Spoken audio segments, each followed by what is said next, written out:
If you are curious about what the heck is going on with the housing market, it can be very confusing depending on where you get your information. You type in housing market into YouTube and you'll see tons of stories about the market crashing, rates going through the roof, prices dropping at exponential values. So how do you know what to believe in, and how do you know what's going on in your local market? And that is what I want to dive in to today. I'm Jen Sylvester, and I am a local real estate agent here at RE/MAX Platinum in Plymouth, Massachusetts. And I wanted to cover from a local perspective what's going on with home prices, mortgage interest rates, what the trends are, and more importantly, is now a good time to buy and sell a home? So let's dive right into what is going on with home prices, specifically in Plymouth and Plymouth County. So the first thing we have to do to determine where we're at with home prices is we have to look at where we were a year ago and how that compares then versus now. And if we look at the numbers on last year, 2021, October 3rd, versus today, the numbers definitely do tell us a story. So, if we look at the very top, the number of homes that are on the market, how many listing units we have, last year we had about 45. Now we've got about 84. Homes are staying on the market a little bit longer. It's taken longer to find those right buyers. Some homes are selling, within a weekend. Some are taking a little bit longer. What's interesting is that the number of homes that have come on the market, however, the numbers actually decreased. So we've seen that with home sellers that are holding off, putting their homes on the market. They're maybe going to wait because of the interest rates, because of what's happening in that realm, and the decreased number of buyers that are actually out looking for a home. So they're going to hold off and actually not put their house on the market. There are also those home sellers that need to find a home to buy. And if there are fewer homes coming on the market, maybe it's a little bit harder for them to find something. So they're not going to put their home on the market because they can't find something to purchase. The other key thing that has been, something I've been following very, very closely is price changes. So, I've had this conversation with a lot of my buyers where, they see the price changes, and we're going to talk about this in a minute in terms of the difference between a depreciating market and a decelerating market, because there's definitely a difference between the two. But there's no doubt that there are more price changes happening to listings. And we look at where we were at a year ago in terms of the number of price changes, and you did have some, because there are always going to be situations where a house comes on the market and is overpriced. It's not an exact science trying to figure out where a home price fits in terms of the relationship to the market and what that exact number is. So there were 102. However, now we're looking at about 135. So that's about a 32% increase in the number of price changes. Now, the thing that's important to know about the price changes is price changes does not mean a depreciating market. There is, like I said, a big difference between depreciating, decelerating. A depreciating market would be something similar to what we had in 2006, where values across the board fell almost 30%. So if we look back at what happened during the recession, 2004, 2005, 2006, before the collapse, we had significant appreciation. That appreciation was artificially inflated by the lending industry, no income doc verification loans, faulty appraisals, things that did not push up the inventory, did not push the market in a positive direction in a true fashion. We had an abundance of inventory at that point, which did not gel. It wasn't sustainable. Different than what we have now, where we have much, much tougher lending practices. We have laws that were put in place by the federal government for appraisal and lending institutions. And we have a decrease. We have a deficiency in inventory. So, but when the recession hit and the lending environment collapsed in 2005, 2006, the real estate market went with it, and that depreciated from zero. So everyone that had appreciated and had gained equity, they had negative equity. So that actually equity, depending on where you were in the country, here it was about 30% of negative equity. what's different then versus now is over the past 20 years, we have seen, consistent, steady rise in those values. They eventually rebounded to the point where we surpassed that 30%.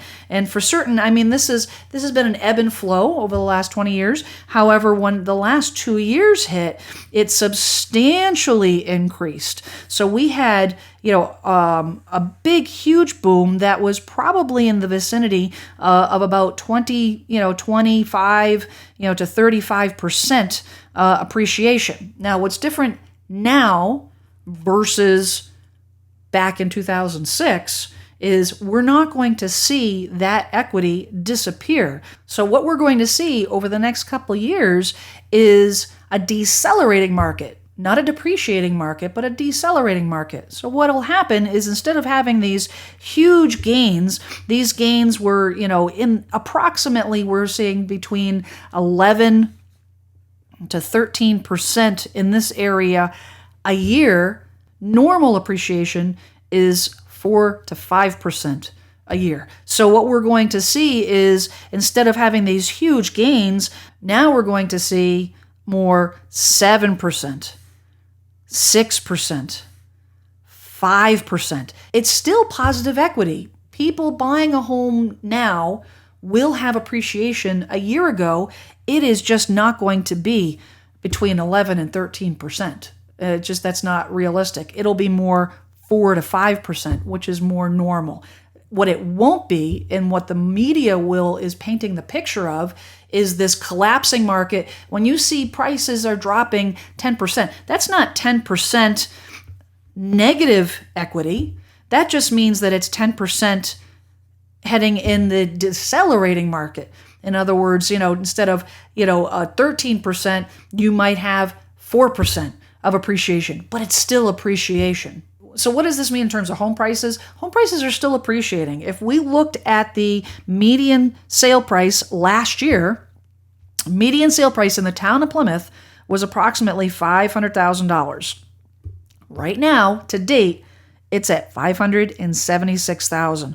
That's an increase of 15%. Now, do I expect that to continue? No, I would expect that this number, like we just talked about, is probably going to be more in the 5%, 6% appreciation. These numbers are going to soften a little bit more. And it depends on what happens with the mortgage rates, which we're going to talk about next. But it's still positive appreciation. Now, if we switch gears and we talk about mortgage interest rates and what is happening now and what might happen in the future, the mortgage interest rates are absolutely having an effect on the housing market and is fueling that decelerating. It's fueling buyers coming out and taking a step back from the market. So if we look at mortgage interest rates and where we are right now today, it is hovering right now at about 6.69%, depending on where you live and what your credit score is, so on and so forth. That is a slight decrease. They were upward towards 7%, a little over 7%.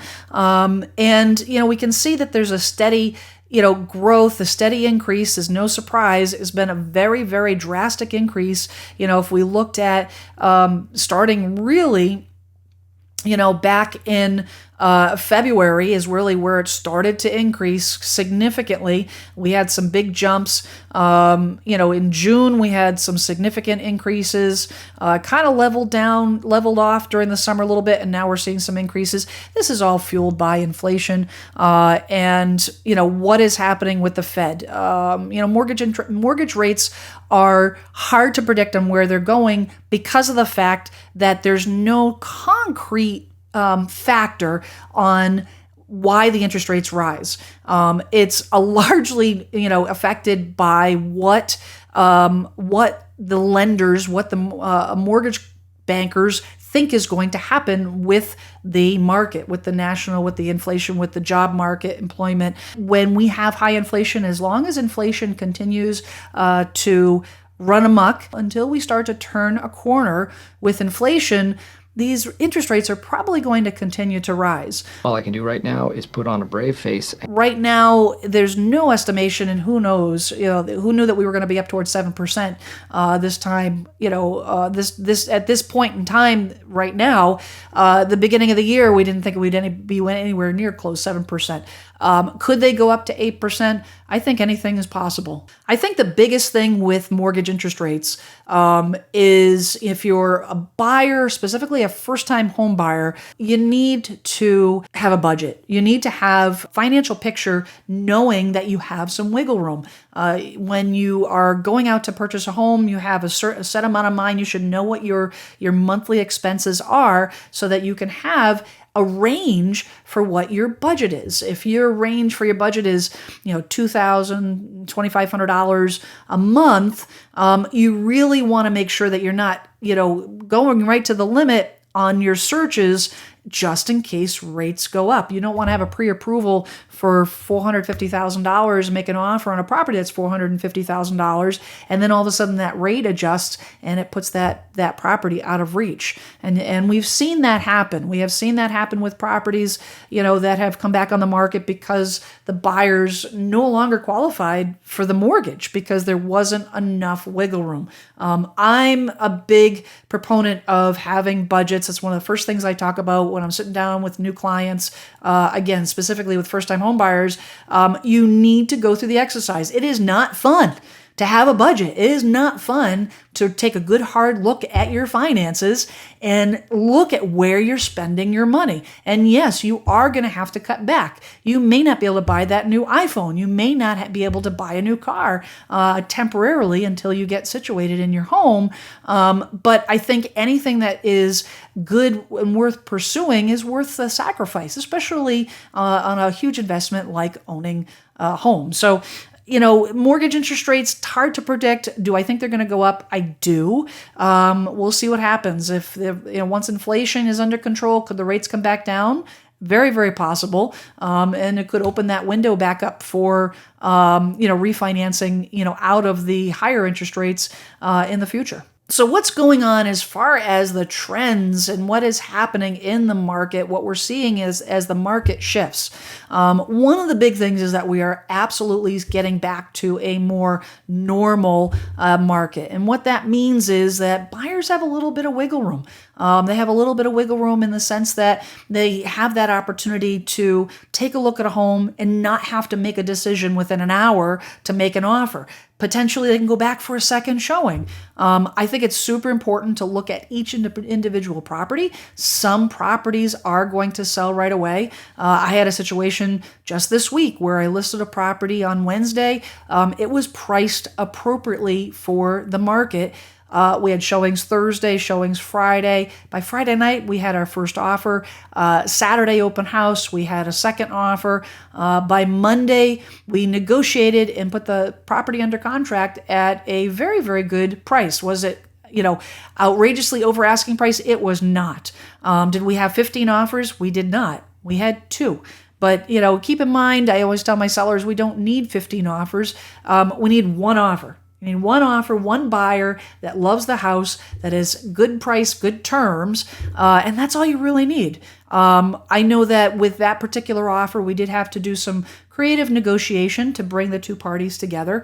I think that it's getting back to that point. We're seeing home sellers, make more concessions.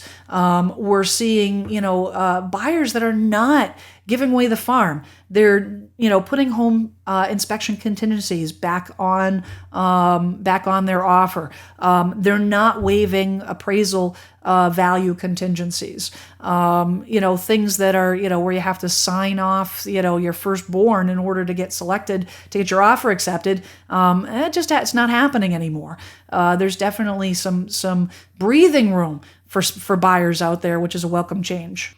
The other thing we're seeing the return of seasonality to the market. So, right now we're in the fall selling market, the fall season. Typically, we see our busiest time of the year is definitely the spring. That's when a lot of people put their houses on the market, and consequently, we have more buyers that are out looking for homes. So there's more activity typically in the spring, and typically the prices go up a little bit in the spring.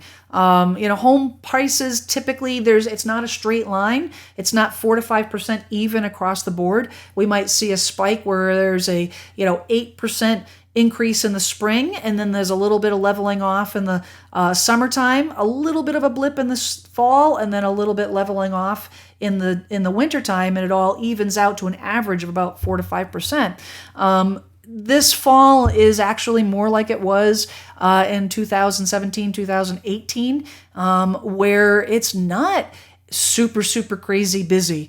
I had an open house about 6-9 months ago, maybe a little longer, and I had probably about 200 bodies in the home between the course of the 2 days, two open houses in 2 days.